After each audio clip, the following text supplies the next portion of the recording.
In this presentation from Talking Hedge Events, I would like to turn things over to Meg Bodie, the president and founder. Thank you, Ken, and welcome everybody. This is the third webinar in our Santa Monica fall series of webinars. As I always say, wish we were in Santa Monica, but we are not.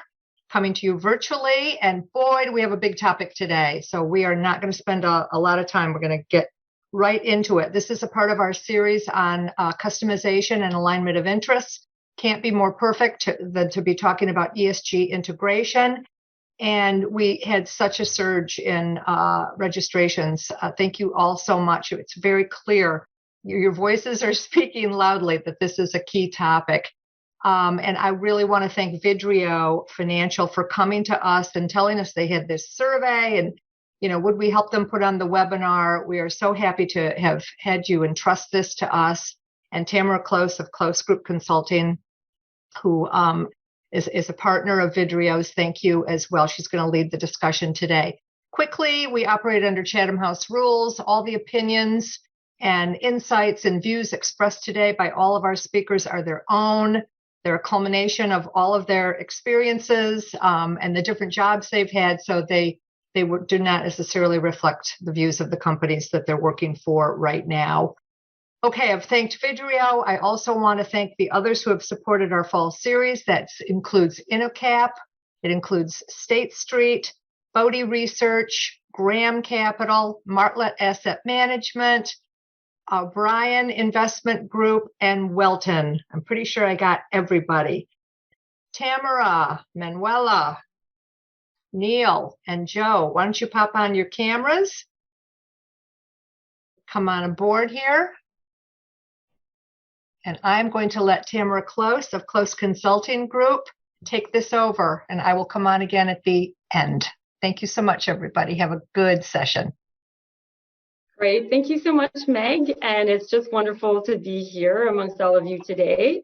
I'll just quickly give a bit of my background and then pass it over to each of the panelists to introduce themselves, and then we will get into the webinar. So I'm Tamara Close, a founder of Close Group Consulting, and we are a boutique ESG advisory firm. We work with asset managers and asset owners to help them integrate ESG across their investment and risk management processes. Neil, if I could pass it over to you to please introduce yourself. Sure. Thanks, Tamara. I just want to thank you and thank Meg for having me on the panel this morning. My name is Neil Howe. I'm with Welton Investment Partners. Welton is a systematic multi-asset asset management firm, managing today about $1.3 billion with 19 employees. And we have offices in New York and California. Great. Manuela. Hi everybody, Manuela Chedermas. I'm the head of ESG and Impact Investing at Investcorp Tages, which is a JV between Investcorp and Tages. We are specialized in alternative assets from hedge funds to private markets. And I'm calling from Europe today as we have offices in New York, London, and Milan. Fantastic. Thank you for being here today, Manuela. And Joe, if you could introduce yourself. Hey, everyone. I also want to thank Meg, Tamara, and the team at Vidrio for inviting me to participate in the call today. My name is Joe Mazzoni. I'm an investment manager at Aberdeen on the Alternatives Investment Strategy team, helping lead our research process and due diligence efforts. Aberdeen is a global asset management firm, and the alternatives team at Aberdeen is a team of 25 plus investment professionals located in London and New York, with experience allocating to hedge funds and other alternative investment strategies. The alternatives team is responsible for over 10 billion in assets across customized, advisory, and discretionary mandates, and we offer both active and passive investment solutions. Great, thanks, Joe. So maybe just as I give a quick introduction, Ken, if you wouldn't mind just showing the slide with the results from our survey, and then I'll speak a bit to the survey. Thank you. Great. So thanks everyone again for being here. Before I get started, I would also like to thank Vidrio for spearheading this survey and also for bringing my firm in. And for those in the audience that don't know Vidrio, they are a provider of managed data services and software for institutional investors who allocate a significant proportion of their investments externally to hedge funds and private fund managers. And earlier this year, Vidrio launched their Vidrio Views monthly market survey reports. So they really capture the sentiment of leading institutional allocators and LPs in relation to the industry's most pressing topics of the day, one of which is, of course, ESG integration, and that's why we all gathered here today. So thanks, Ken. You can bring down this slide. Okay. So the asset management world certainly has something in common with global policymakers these days, in that the path forward to implementing meaningful ESG considerations is still fraught with fragmentation. And the survey that we recently conducted, of which you saw the results, was to pinpoint some of the discrepancies in the alternatives and private markets industry. So respondents included a wide swath of institutional investors. There were OCIOs, corporate pension funds, endowments, funds of funds, fund managers, and GPs, as well as service providers. Geographically, they were mainly concentrated in the US, with 15% in EMEA. So there were some very interesting findings that came out of the survey, which we will speak to today. And we'll also discuss some implications as well as practical applications with our panelists. So to start off, maybe let's speak about main drivers for ESG integration. So when we asked this question in the survey, we got quite different results from GPs and LPs.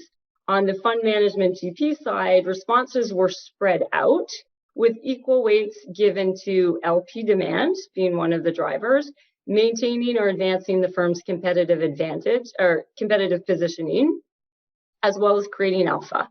So those were the main drivers from the manager GP side. When we asked the allocators this question, overwhelmingly 73% identified stakeholder and boards as the main driver. 18% said it was to create alpha or manage portfolio risks, and 18% said it was to be aligned with market best practices. So Neil and Manuela, as managers, what do you think of these results? And is this also the case in your firms? And so maybe Manuela, if we could start with you. Sure. Well, I was a bit surprised, to be honest, when I saw this result, because I would have expected a higher percentage coming, I would say mainly from risk management and alpha creation, because that at least is our experience, For us in our due diligence, especially the S and the G factor are super important. And we believe it helped us a lot, at least to avoid the bad surprises and to get downside protection. And I would say also that alpha creation is important, at least for us, because more recently we have been investigating a lot ESG trends and challenges. And we have, channeled that into our strategic allocation. And we believe that this is very, very important to identify key themes and therefore for alpha creation. So to be honest, I would have expected something more on that side. Great. Thank you. And Neil? Sure. From a manager's perspective, I think from two different points of view. One, as a business overall, I was a little bit surprised, and as Manuela was indicating with the lower numbers on the second and third point. For Welton, this has been something that has been a focus of our founders, Dr. Patrick Welton and his wife, who co-founded the business back in the late 80s. So it's been permeating throughout our own business culture for that length of time. From a product perspective, we started looking at the ESG space in the 2018, 2019 time period and actually launched a dedicated multi-asset systematic product in June of last year. So I guess in that context, we're looking to try and bring that product to the marketplace to answer those questions of the boards and the CIOs and their need for more recognized investment capital into this particular area. That's great. Thanks to both of you. And Joe, how about from the asset owner's perspective? Yeah, from an asset owner perspective and from an allocator perspective, honestly, if I had the chance to select all three choices in the survey, I would have. And like the others, I was kind of surprised to see that more respondents didn't select the third choice, aligning with market best practices, because, if ESG implementation is perceived to be kind of best practices these days, like, why wouldn't you want to align with that and, be aligned with your peers? So I was kind of surprised by that. Aberdeen, as a global asset manager, is massive and has been a very early adopter of ESG integration and consideration. And our team specifically on the alternative side, we're becoming more ESG aware every day. And we have the capability today to offer some client solutions as well. And, one of the things we've done is we've been a core supporter and a contributor to the Standards Board for Alternative Investments, which provides the whole asset management industry kind of a toolkit for practical implementation of what this responsible investing standards look like. So that's where we're at today. Great. Well, thank you all three of you. We definitely have the right people on the panel today to be talking about these questions. Moving on, if we look at ESG integration within investment processes, so this was another key question that we asked in the survey. ESG integration, inherently difficult to measure, right? There's many different ways of integrating ESG. Certainly one of the key issues we look at when we assess ESG practices of managers and GPs is how these factors feed into their investment decision. So this question was asked in the survey. Investors were relatively split. 23% said that they considered ESG a key investment factor in line with financial factors. 23% said they considered ESG factors a key part of the investment process, though at a lower weight than financial factors. And surprisingly, 30% said they did not consider ESG as a key investment factor for their investment processes. So turning to the panelists, obviously you all have very ESG integrated firms. This is probably considered in line with the other financial factors at your firms, but please, feel free to discuss more about that. But why do you think that 30% of investors do not even consider ESG as a key investment factor for their investment processes? And do you think this is something that is changing? So maybe, Neil, if we could start with you this time. Okay, thanks. I was hoping you would pick me last, given that I'm the manager with the product. But the reason being is I don't feel like I can speak for what or why other managers are doing what they're doing in that 30% category. I think maybe Joe and Manuela would have a better sense of that, but I can certainly speak from what we're doing at Welton. Yep. And that is that in that process of ours, it is an integral part of the integration of what we're doing and why we're doing it. So I frankly, I just don't see how you can not have it in there and have it be a substantial component of not only what you're doing in the investment process and the underlying strategies, but again, it really is this building of, crawl before you walk and walk before you run. And you really need to be doing this top to bottom within the organization. So that's my response, Tamara, to the question. Great. Thank you. Yeah. Thank you, Neil. Joe? I would add that, I think a main reason why a lot of people don't consider it still today is just because ESG still means a lot of different things to a lot of different people. And, a couple of years ago, ESG was huge overseas in the UK and in Europe. And I think people in the US now are a little bit behind and finally realizing and starting to catch up. But it's ill-defined to this day. Some people, we're confusing ESG with, SRI or exclusionary investing. And it can mean a lot of different things to a lot of different people. And I think that's the main reason why For us in particular as allocators, it has become more relevant to how we assess hedge fund managers over the years. And, every manager that we invest in, we do a firm level perspective and a fund level perspective on their ESG integration. And we give them a qualitative score, assessing this relative to their peers and the best practices that we observe across the industry. And I would say, like, when we're prospecting new managers, we're starting to ding managers harder for not even having any ESG integration. And so it's still evolving, I would say. And the adoption rate we're seeing across hedge fund managers is picking up. And those that don't have anything or haven't approached it yet are, being viewed more poorly than they were in the past. Mm-hmm. Yeah, absolutely. So yes, if you want capital from Aberdeen, integrated ESG.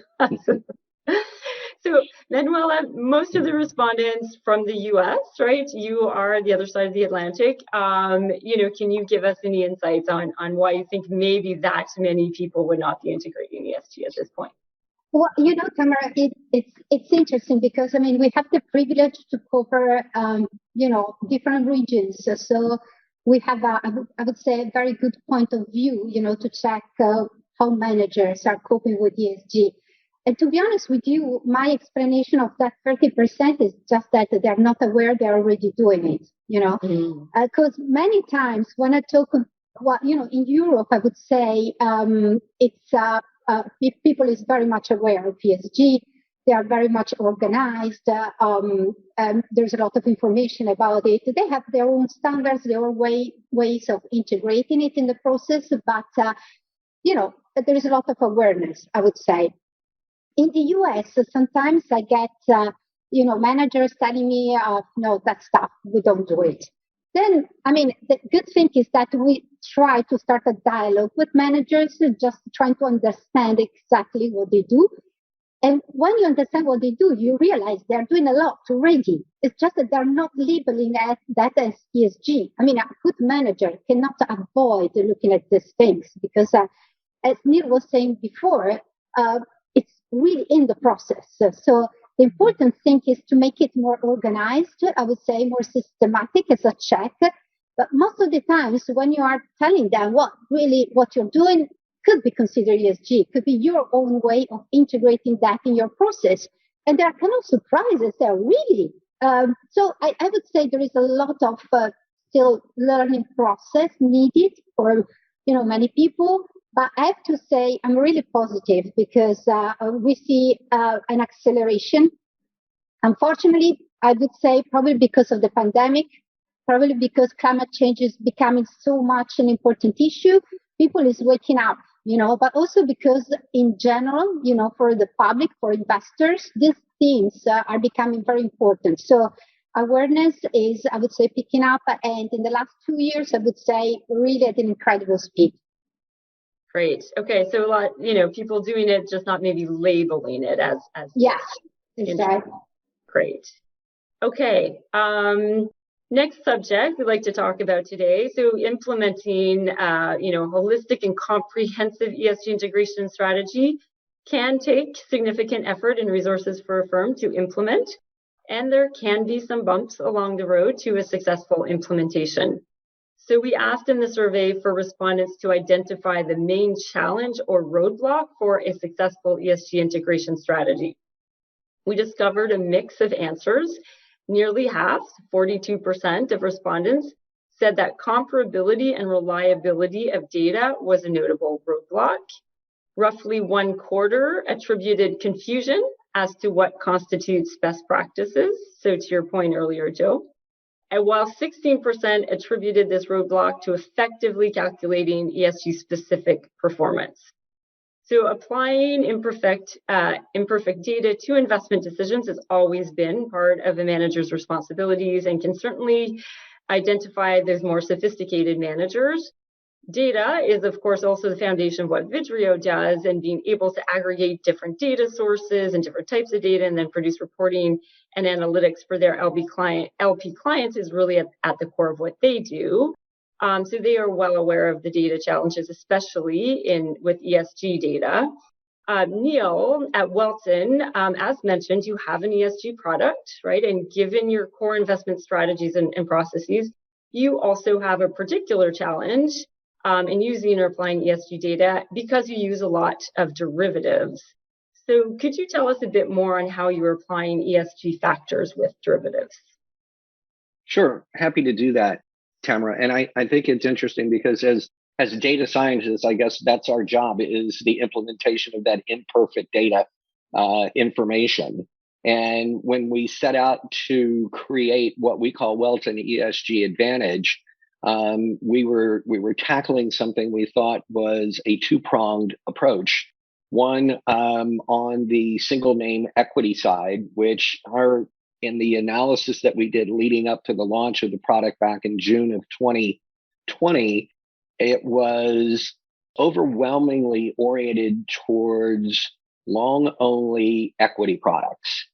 Probably 90+% of what we were seeing out in the marketplace that had any sort of AUM and track record, that was where the lion's share of the capital was residing. And one of the things that we were looking at in our own analysis was, how can we create a strategy that would allow investors to benefit from equity upside participation, but be able to borrow on the theme of our panel, integrate downside risk protection into the entire portfolio structure. So as systematic managers, we've had years of experience of managing derivative portfolios in the CTA managed futures arena. We've also had a number of years of experience in managing single name equities in a systematic approach. So it was building on both of those separate capabilities and bringing that together as one that created the outcome of ESG Advantage. To the specific point of your question around the other part of our portfolio utilizing derivatives, we were looking across the landscape, and there really wasn't anything out there that would enable us to really be able to apply similar analysis to what is being done today on single name equities. We looked to partner up with a couple of rather large organizations, and the timing just wasn't right to where it was a fit for them. So we undertook it ourselves to do our own internal research, and we actually produced two papers that were written by the investment team, authored in particular by Dr. Francois Chevalier, and it's a two-part paper analysis. The first part was done in July of 2020. The second was authored in October of 2020. And I'm not going to go into a lot of the detail. We don't have time for that. But if anyone would be interested in actually learning more about that, I would encourage you to feel free to reach out to me. You could do it directly. You could do it through Meg, whatever's the easiest. But with respect to what we have done at a high level on the derivative side, think of it in the sense of where today you're looking at industries and companies on the single name equity side. What we've done on the derivative side is to look at countries and then the fundamental investment in those countries, whether it's metals of sorts, copper, nickel, whatever it might be, whether it's treasuries, whether it's any other financial derivative, and developed our own scoring methodology to implement that in that context based off of where the rating actually is of the country of the origin of where the product is produced. So I'll stop there. Sounds fascinating. I think a lot of people will be reaching out to you after this webinar to get more information on that. Thank you, Neil. Sure. And maybe following on from what Neil just spoke about, certainly, there's a lack of formal factors and approaches in the area of ESG data management. on one question in the survey we asked was about using third-party ESG data providers. Fewer than one quarter, so 23% actually do, while 15% said that they do use external providers and also create internal ratings. So the relatively low use of external data providers may be not surprising, given that we were focusing, on alternative and private market managers. But data providers and sources are increasingly becoming sophisticated, and we do see, increasingly estimated data and, alternative types of data, AI, machine learning, et cetera, being used for private companies. Manuel and Joe, maybe I'll turn to you this time. How are you seeing the use of external ESG data, either at your firms or in the market in general? If you could spend just 1 minute or so each. Joe, we'll start with you this time. Sure. So from a hedge fund manager perspective, I would say we're seeing hedge funds generally combine some sort of proprietary ESG metrics that their teams are coming up with. And we're also seeing them pair that with third-party ESG metrics on every line item in their portfolios, just so that they're aware whatever they do with those metrics is up to each individual hedge fund manager. But I think a reason why the adoption and use of third-party metrics is low in the survey potentially is just because, and what we're hearing from the managers we talk to, there's a lot of different providers out there, MSCI, Sustainalytics, to name a few, and it's still unknown which one or who's the best. And so that whole process is still working its way through, but that's generally what we're seeing. From our perspective as an allocator into hedge funds, we focus a lot on getting look-through transparency to our hedge fund portfolios, and we've done a pretty good job of it. We have generally somewhere between like 2/3 to 65 to 70% transparency on our roster of invested managers, and we have that by getting position level data from the manager themselves on their portfolio. We also use a variety of third-party risk aggregators, such as Vidrio. And so where we're going is, with the help of Vidrio, actually, we're in the early stages of trying to incorporate more ESG data into our research management system and incorporate that into our risk reporting. So what we can hopefully provide to our clients and highlight is kind of aggregate exposure to any ESG factor risk in their underlying portfolio of hedge funds. So that's what we're doing right now. Great. That's great, Joe. Thank you, Manuela. Well, I believe, that external data providers could be a good reference for managers, especially hedge funds, because, it can allow them to have a kind of check of their internal scoring system, although we tend to appreciate when a manager, has a proprietary model, because it probably better fits, the characteristics of its strategy. And I would say that in the private market space, it's definitely, the best approach to have your own model. Although, external data providers can provide, again, a reference, a benchmark, or a comparison to what is internally achieved. And just speaking of what Joy was saying, I think that it's very important that also risk management tools are, improved in terms of giving, more transparency on not just on ESG data, which I think are very important, but more and more also regulators are asking for, climate risk reports, scenario testing on climate and so on. So that's definitely something important, and transparency is key on this regard. So we also push a lot on complete look through with our managers, having to comply also with strict regulations on different geographic areas. This is key for us. So it's a kind of requirement, to be on our portfolios. Fantastic. Thank you, Manuela. Thank you, everyone. Maybe just, reaching out to our asset owners and LPs in the audience today. Joe, in your role as an allocator to hedge fund strategies, you've touched a bit on this. You do a very in-depth ESG due diligence. It's core of what you do. Could you walk us through maybe some of the questions you ask managers and how you identify those sophisticated ESG strategies from maybe less sophisticated or more initiated strategies? Sure.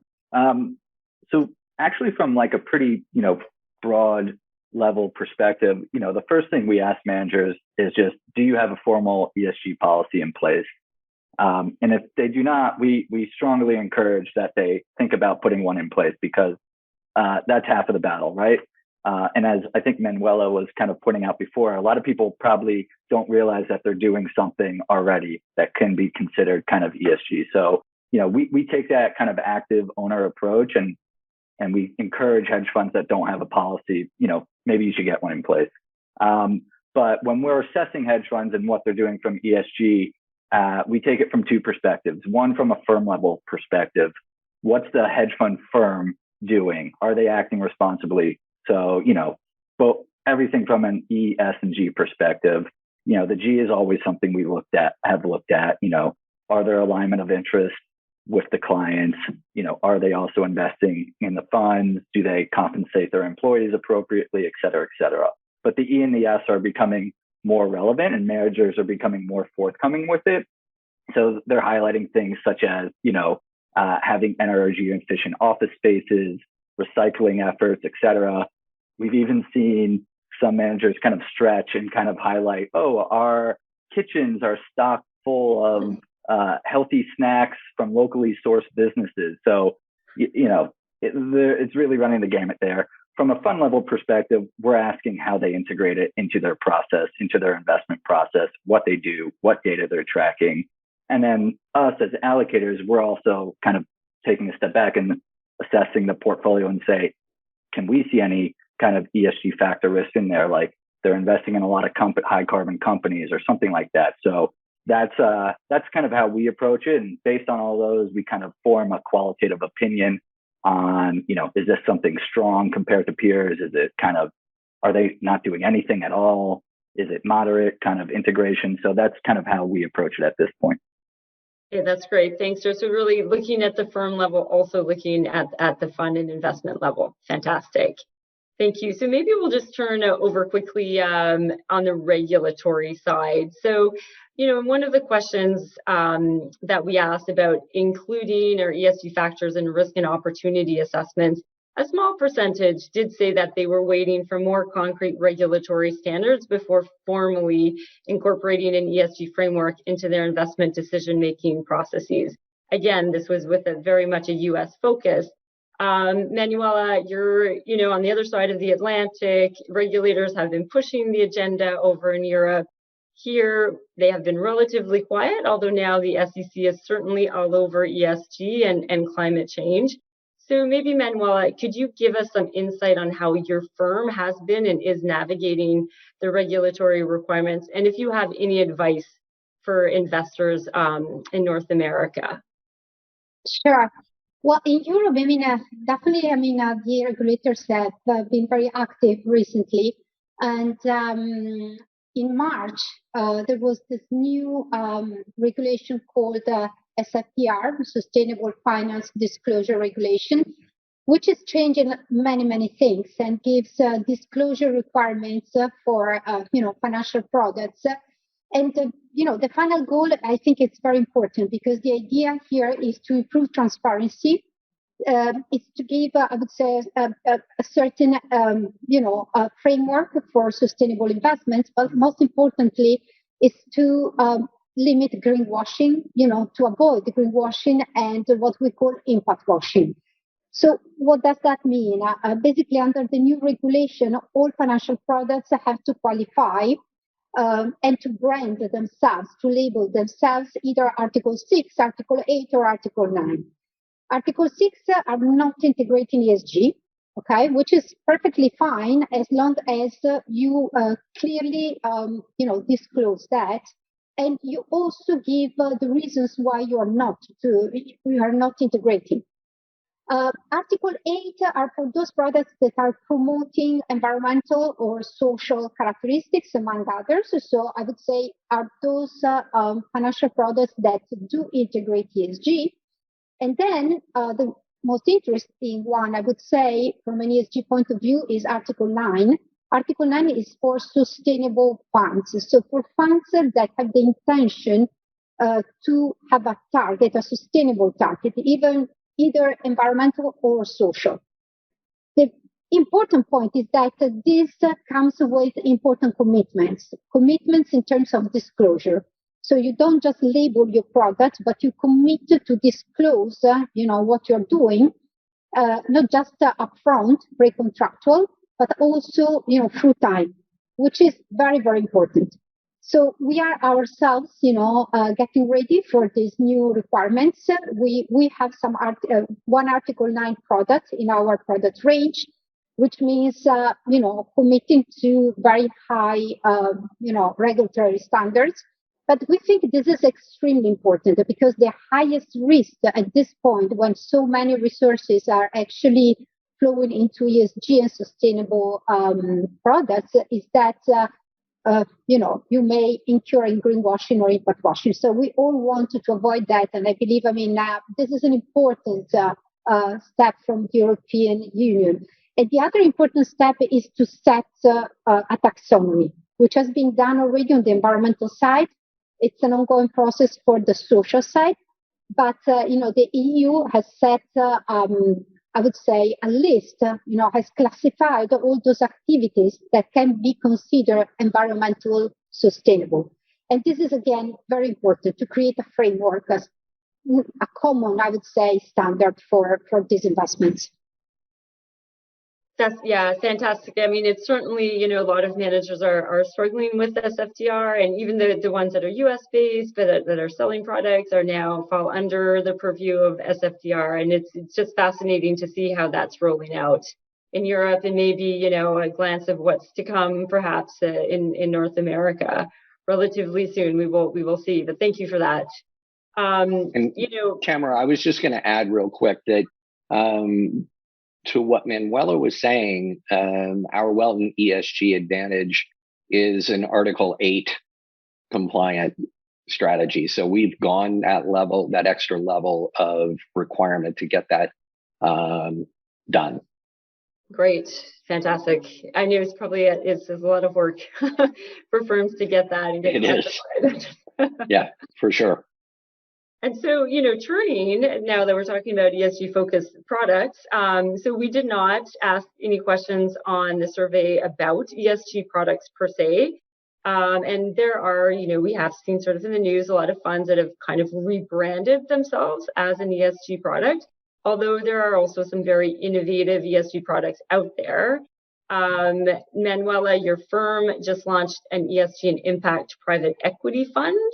So maybe if I could ask you to tell us a bit more about it, and then Neil, if you could just give us a bit more color on the ESG product as well that you have. Well, on our side, indeed, we had the first close of our Impact private equity fund in July, just before the summer. It's an Article 9 fund because it has a sustainable target. It's important because with the new regulation, you have to set the targets. You have to also give, precise indications of how you're going to measure the achievement of those targets through time. In our case, in the specific case of our project, we are targeting social impact, which we believe it's extremely important, especially after the 2 years we have been through, with the pandemic. And we are targeting 8 sustainable development goals, which are related to 4 main areas: education, healthcare, job creation, and circular economies. What we will do is to, invest in Europe with what we believe are the most interesting, most talented impact private equity managers right now. And we believe this is a perfect timing for that. It's not just about, again, what I said about, our experience in the last 2 years, but the fact that many social challenges are becoming, so important that we have to act now. And this reflects also on the financial side, because we are convinced that impact can be generated in lockstep with financial returns. And we believe these businesses that we are targeting will be the businesses of the future, therefore represent incredible investment opportunities. So yeah, I mean, it's a very interesting project, and it's also a very interesting way of, starting with this new regulation, I would say. So we welcome very much this kind of regulation to avoid, channeling resources to, funds that are not actually complying with the rules.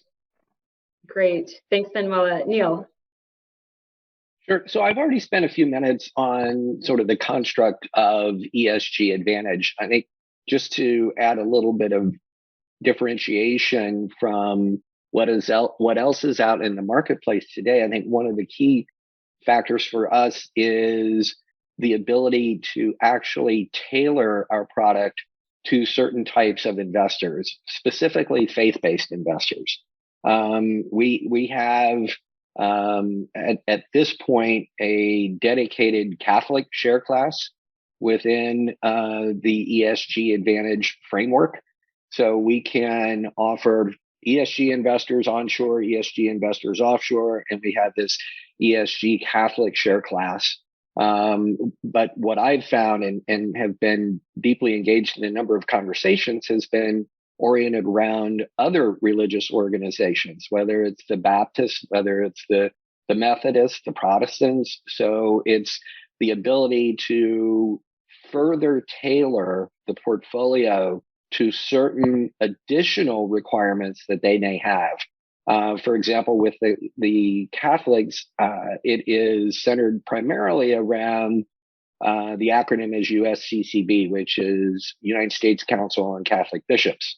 So there is an additional level of screening that takes place with that portfolio that we're able to implement for and on behalf of Catholic investors, as an example.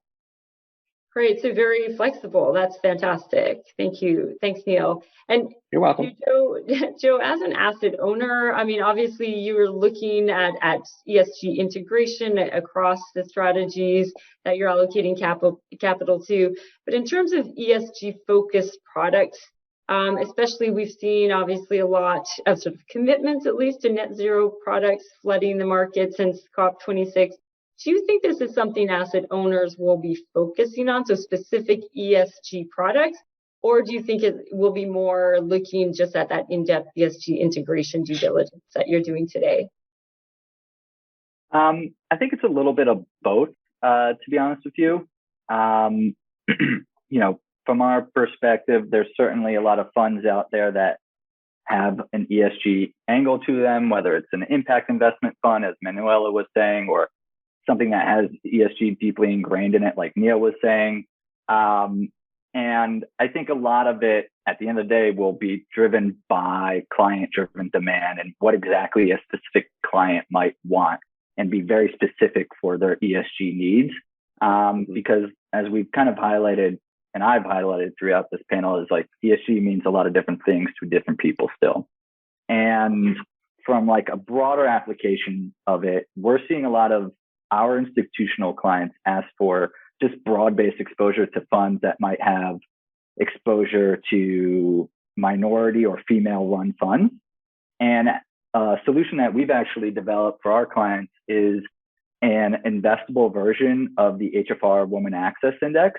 And that index, it's essentially a equal-weighted index of funds that have women in key risk-taking roles, so portfolio manager, CIO, to that effect. And the fund replicates the index by investing directly into each underlying fund. And it's broadly designed to promote kind of, senior female investment professionals in the industry. So that's something that we're seeing kind of more broad-based kind of thought and application of ESG that we're offering right now. And that's what we're seeing the most.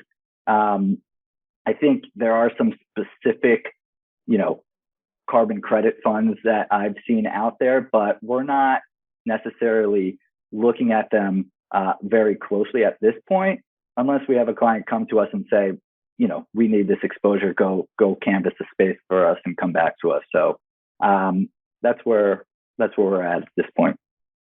Okay, great. Thank you. So thank you for all of your insights today, everyone. So the last question that we'd really like to discuss is around compensation.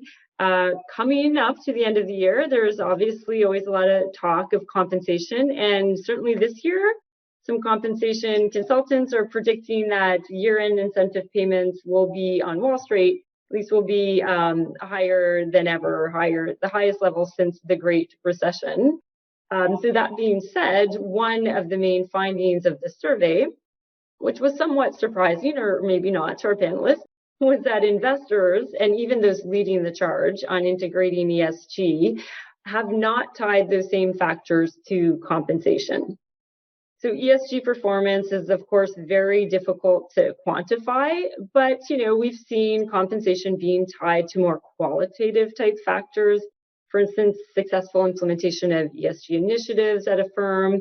And, as we all know, we tend to focus on those things that we are compensated for.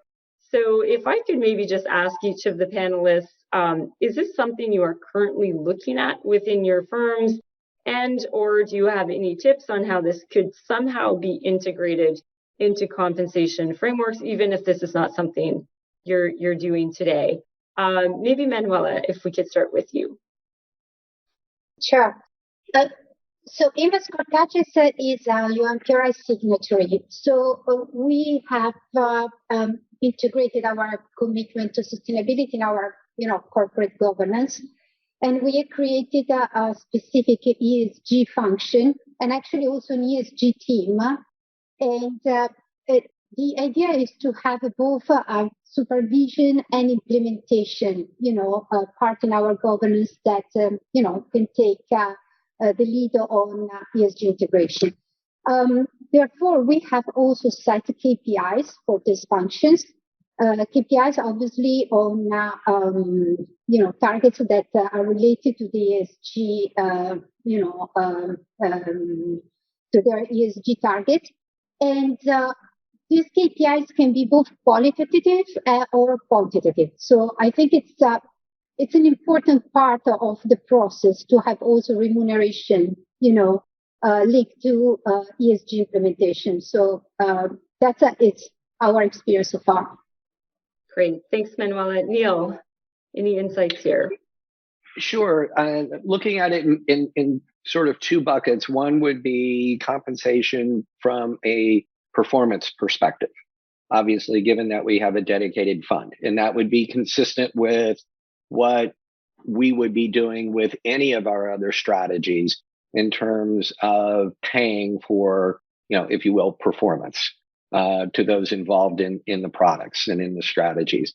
On the business side, like Invest Cortages, Welton is UNPRI signatory. We have our own internal ESG committee that have specifically outlined KPIs for the business overall that from a compensation perspective could be or would be bucketed into more of that general benefit of the overall business, the softer side of things. So we're trying to do that as we speak on an ongoing basis. Got it. Thanks. Joe, any insights here?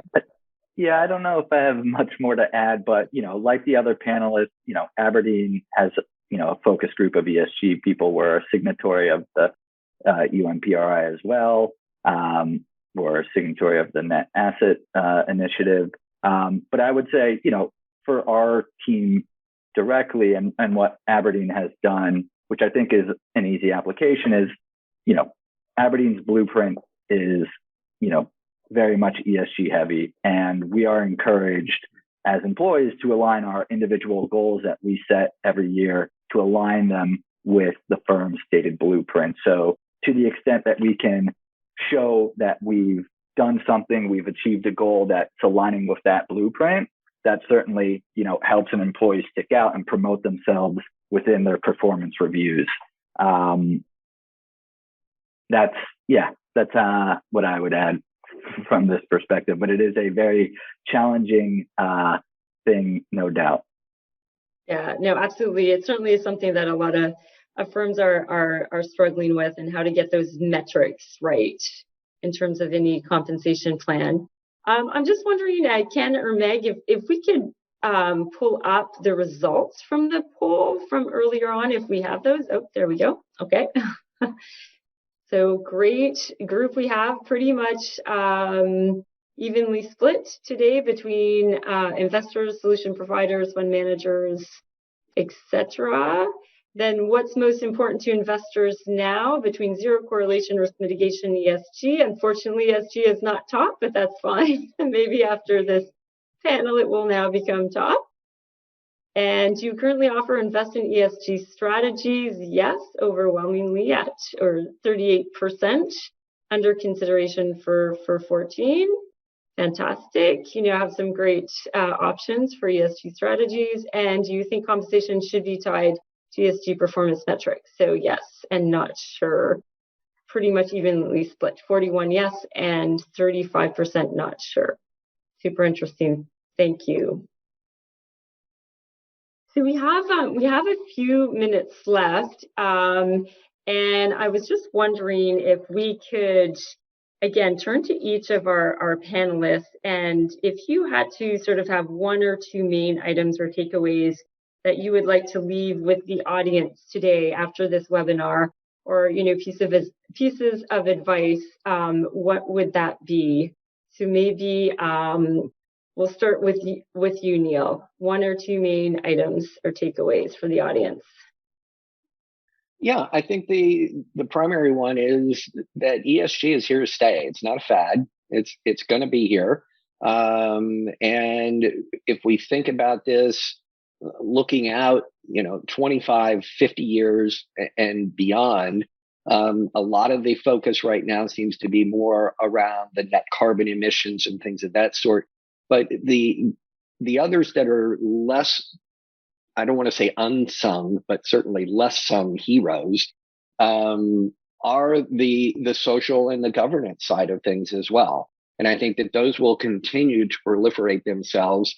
And investors should certainly look for implementation in the ESG space and have that be a meaningful part of their portfolios on a go-forward basis. Fantastic. Great pieces of advice. Joe, something to leave the audience. Yeah, I would just leave the audience, in my opinion, I think being just ESG aware and thinking and acting like a responsible owner and investor gets you half of the way there. And,